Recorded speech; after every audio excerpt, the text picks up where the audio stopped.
तो देखो अब आपने जैसे डायमैग्नेटिक को डील कर रहे हैं बेटा, सबसे पहले कि एक्सटर्नल फील्ड में रखेंगे तो क्या हो। ठीक है, तो आपका ये डायमैग्नेटिक मटेरियल से आपने मैग्नेट लाया इसके पास, तो मैग्नेट से क्या होगा, मैग्नेटिक फील्ड में आ जाएगा ये। ठीक है, तो अभी नेक्स्ट चैप्टर अपना पूरा इसी पर बेस रहेगा कि जब भी मैग्नेटिक फ्लक्स चेंज होता है, मैग्नेटिक फील्ड समझिए अभी आप, जब भी मैग्नेटिक फील्ड चेंज होगा, ठीक है, तो यहाँ पर क्या जनरेट हो जाएगा, एक इंड्यूस्ड ईएमएफ क्रिएट हो जाता है। ठीक है ना, ये फैराडेज का लॉ है कि आप मैग्नेटिक फील्ड चेंज करके भी इलेक्ट्रिसिटी क्रिएट कर सकते हैं। फॉर एग्जांपल जैसे कोई लूप है आपका, ठीक है ना, ये आपका कोई लूप है और इसमें क्या है, मैग्नेटिक फील्ड था। अगर ये मैग्नेटिक फील्ड आप चेंज करोगे, ठीक है, तो आप देखोगे बेटा इसमें अगर गैल्वेनोमीटर लगा दोगे आप, तो उसमें डिफ्लेक्शन आ जाए।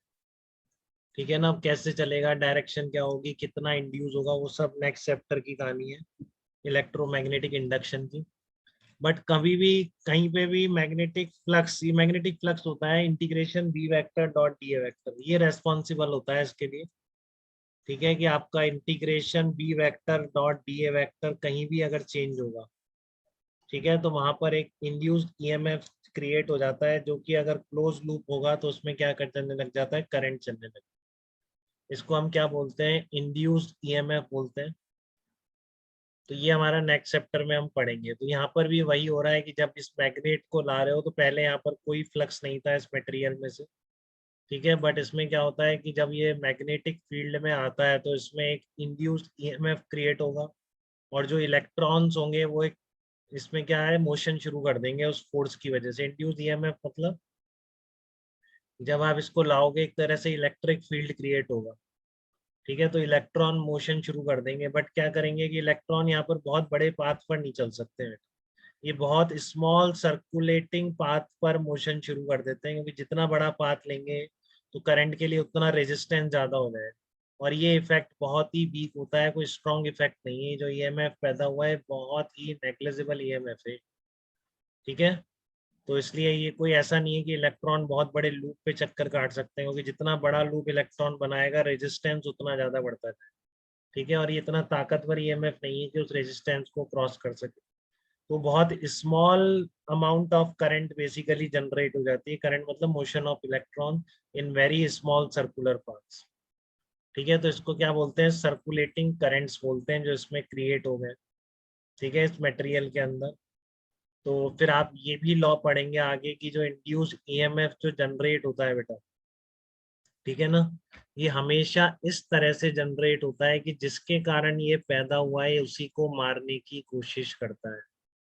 ठीक है, जिसके कारण वो पैदा हुआ है वो उसी को मारने की कोशिश करता है। हमेशा इंड्यूस ईएमएफ के कारण जो करंट चलेगी वो हमेशा ऐसी चलेगी कि जिसके कारण वो पैदा होती है वो उसी को मारने की कोशिश करेगी, वो जो करंट पैदा हो। तो यहाँ पर जो मिनिएचर करंट है, सर्कुलेटिंग करंट्स पैदा हो रहे हैं। ठीक है, इन सर्कुलेटिंग करंट की वजह से एम वेक्टर पैदा हो जाता है इसके अंदर, क्योंकि लूप जहाँ पर भी होगा वहां पर एम वेक्टर होगा। ठीक है, तो पहले से मटेरियल का कोई एम वेक्टर नहीं था, बट जब आपने उसको एक्सटर्नल मैग्नेटिक फील्ड में रखा तो उसके अंदर क्या क्रिएट हो गया, एक नेट एम वेक्टर क्रिएट हो गया उस मटेरियल के अंदर। उसकी वजह से एक नया फील्ड पैदा हो जाएगा बी आई वेक्टर।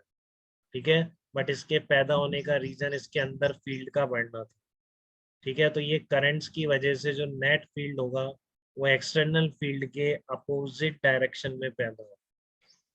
ठीक है, इस मटेरियल के अंदर जो नेट फील्ड पैदा होगा, या जो इंड्यूस मैग्नेटिक फील्ड पैदा हुआ है सर्कुलेटिंग करंट की वजह से, उसके कारण जो फील्ड होगा वो ऐसा होगा कि जो बाहर से फील्ड पड़ रहा है उसका वो अपोज करेगा।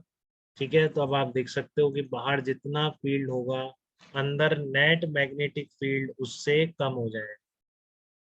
ठीक है, तो इसलिए डायमैग्नेटिक मटेरियल्स को अगर आप मैग्नेटिक फील्ड में ले जाओगे तो इन देख लो दोनों वेक्टर अपोजिट आ रहे हैं ना, ये आपका एक्सटर्नल फील्ड है, ये जो इंड्यूस्ड मैग्नेटिक फील्ड है।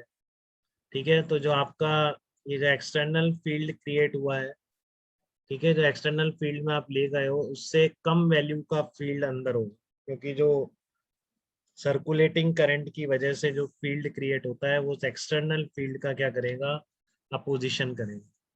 तो net field intensity inside the material will be less than external magnetic field. ठीक है, तो इस तरह से आप बोल सकते हैं कि डायामैग्नेटिक मटेरियल्स के अंदर फील्ड इंटेंसिटी बाहर के मैग्नेटिक फील्ड से हमेशा क्या होगी, कम होगी। ठीक है, तो जो दो लॉज का कंट्रीब्यूशन था इसको समझने में, एक तो था फेराडेज लॉ कि जब भी फ्लक्स चेंज होता है कहीं तो वहां पर इंड्यूस्ड ईएमएफ पैदा होता है, और दूसरा था लेंज लॉ जिसने डायरेक्शन जो बताता है कि जिसके कारण वो पैदा होता है इंड्यूस्ड ईएमएफ, वो उसी को मारने की कोशिश करता है, ये लेंज लॉ होता है। ठीक है, तो ये दोनों लॉज डिटेल में हम नेक्स्ट चैप्टर में पढ़ने वाले हैं, बट यहाँ पर यूज हो गया था तो मैंने बता दिया। और ये जो फिनोमेना है कि मटेरियल के अंदर फील्ड बाहर से कम हो जाए, ठीक है ना, ये क्या कहलाता है, डायामैग्नेटिज्म कहलाता है। क्या बोलते हैं इसको, डायामैग्नेटिज्म। तो यही फिनोमेना क्या कहलाता है, डायामैग्नेटिज्म कहलाता है।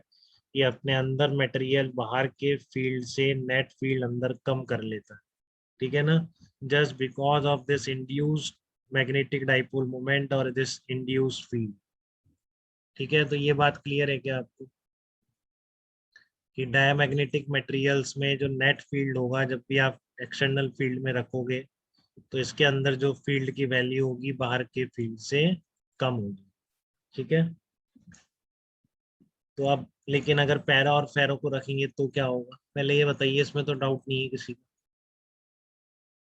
अर्णव क्लियर है आपको बात सारी जो मैंने इस यस मटेरियल के बारे में। सर। ओके बेटा।